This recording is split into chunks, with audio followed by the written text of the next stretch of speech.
这次我们来到了阿拉斯加荒野，而我们这一次将要生存1年的时间，分别为春夏秋冬4个季节。因此我还加入了温度系统，太冷或者太热都会导致我们死亡。当然这肯定少不了身体的损伤系统，任何的伤害都是致命的。让你更想不到的是我们开局的血量只有3颗星。如果说你想提升自己的血量，那么你必须猎杀大型动物或者经验，从而提升自己的血量。当然这种行为还会伴随着一些风险。当然我们还加入了营养系统，如果说你缺少蛋白质或者说碳水的话，这会让你得到一些 buff， 这会让你非常的难受。如果你打算种植的话，海洋动物的生长条件会变得非常的苛刻。你以为到这里就完了吗？我们甚至做不了木镐、石镐这种工具，而我们的前期只能获得一些碎石，再用碎石进行打磨，打磨之后利用碎石获得一把小刀，再用小刀去割些草获得纤维，这会就可以做成一些碎石工具了。那么到了后期，铁和钻石也需要锻造。那我们是否能在冬天来临之前囤积食物，并且建设自己的基地呢？欢迎大家收看阿拉斯加荒野求生。好的，欢迎回来各位。这一次我们是出生在了这片荒野当中啊。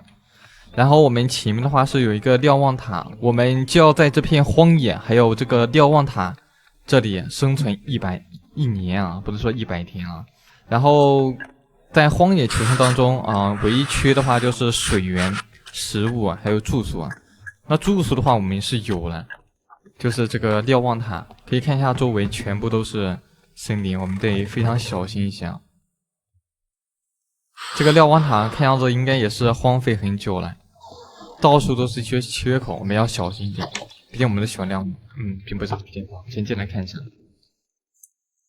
刚进来的话，这边有个按钮，但是现在已经没有电了，毕竟这边已经荒废太久。这是什么？他还在看我呀。这个好像是臭鼬啊，他怎么会在这里啊？难道说他把这里当做自己家了是吧 ？OK， 那没话不多说，先看一下这里面到底有什么东西啊。有个雪地帽，正好我现在感觉到非常的冷，我们先把这个帽子穿上去。好多了。这个上面有什么东西？猪排。这里面的食物是有存储期的，保质期。如果说到了保质期，它就会变成腐粥了。这边一些汉堡、纯净水，还有玉米种子。玉米种子我就先不带了。看一下这里有什么东西。这里有一些绷带。还有一个碗，哇，这里还有台电脑啊，还有个沙发。OK 看样子这里之前是有人生活过，这个电脑也开不了机了，都没有电了。这里这个好像是类似于遥控器啊，这是什么日历？现在是什么季节？现在是初春。OK， 怪不得有点冷了。这是什么东西啊？稻米袋，这是一个米袋啊，先给它放在这吧。我们刚来到这片荒野，我觉得还是有必要先了解一下周围的环境的。大致的观察一下，可以看到我们周围的话，全部都是树木偏多一些啊，全部都是森林啊。想要在这片荒野生存下去啊，那么水的资源肯定是必不可少的。那我们现在的话，先去周围逛一逛吧，看一下碰碰运气。看一下我们能不能找到水啊！一定要小心点啊！这森林里有一些野兽啊，万一一个不小心，咱们就可能当场暴毙了。这片森林好大呀，我还能找回去吗？如果你一个人在野外，并且在森林里的话，时间久了会非常容易迷失方向，一定要小心点。我找到水了，太好了！有了水之后，我们就可以做其他的事情了。我们可以在野外不吃活1星期，但是没水的话绝对活不了1星期。那即使有水的话，我们可以先去找一下沙粒，水边的话应该是有一些沙粒的。我们来到这里的第一天，主要还是熟悉下周围的环境。这里的话，我们收集一些木棍，到晚上的话肯定是非常冷的，我们的体温流失是非常快的。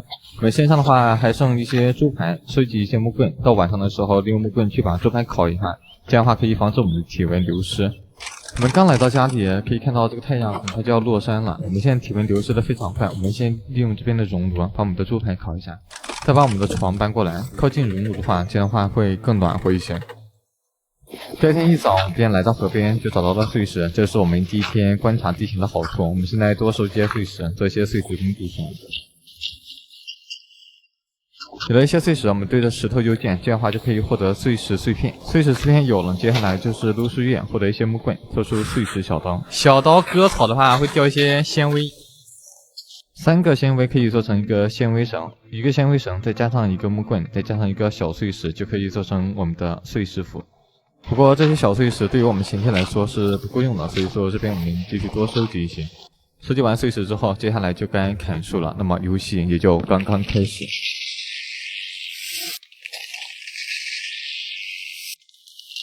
碎石工具的耐久非常低，但是没办法，我们前期只能用这些工具。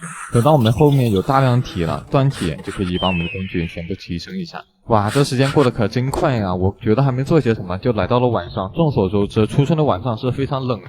我拖了一个火梨，打算钻木取火。我们需要丢4个原木，再加上4个木棍，再加上4个纤维。这样的话，我们钻木取火的成功的概率就非常大。一次成 ，OK， nice。我就说昨天晚上怎么会这么冷？现在已经到了春天，晚上居然还下起了一些雪，甚至树上已经还有一些冰溜子。让我更没想到的是，我们森林的周围居然还有一个山狮，不过它还在休息，我们先走。水源我们已经是找到了，那么接下来就要解决吃的问题了。像倒下这种枯木的话，上面是会长一些蘑菇的，这些蘑菇我们可以收集一下，到时候做成蘑菇棒。哦，这是蜂窝啊！很快我便吃光了我身上唯一的一块猪排，看对于我来说，唯一的食物来源便是这些蘑菇啊。如果说现在让我去捕杀这些大型动物，那么无非就是等于去送死。不过好在这些蘑菇棒可以填饱我的肚子。那么接下来的话，我简单的做了一些工具，等到了明天，我看一下是否能遇到一些小型动物。这样的话，我们总不能一直吃蘑菇吧，也要吃一些蛋白质。遇到这些蘑菇，我们还是顺手给它收集一下。万一说我们这次没有遇到一些动物一无所获，那我们岂不是要饿肚子了，对不对？走了一些时间，我终于走出这片森林了。不过前面的话是一些比较大型的牦牛，这对于我们来说是非常具有挑战性的。我们再去周围逛一逛，看一下有没有羊。看到了，这才是我们的食物啊，这才是我们的目标。但是我们一定要小心一点啊，要悄咪咪的过去。羊的话是距离我们10几个就可以看到我们，所以说我们脚步一定要放轻一点啊，不要被它发现了。